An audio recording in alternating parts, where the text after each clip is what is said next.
Welcome to Burlap Teachers. Enjoy the video. You start by verifying the exact mobile number and the country code. Accuracy matters. Once done, try the quickest methods. Dial the operator's UST lookup if available, or send the short SMS keyword to the carrier inquiry number. If those fail, open a reliable online lookup tool on Wi-Fi or a second device. Make sure to note any response codes or prefixes you see, because those help identify ported numbers and the original operator. Next, perform deeper checks to be certain. Use prefix lists to map the number's original operator, then run an HLR or portability lookup to learn current routing and whether the number was ported.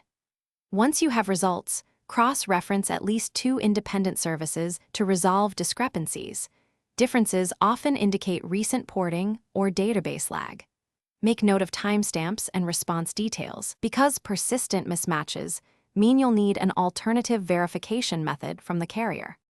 To finish, confirm the suspected provider by calling or messaging and watching which network name appears on the dialer or delivery reports.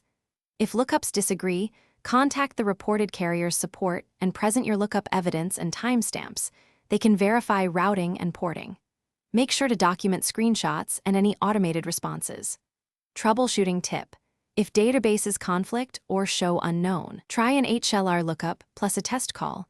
Database latency or recent porting is often the culprit, not an error on your side. Thanks for watching. Consider subscribing if this video helped you.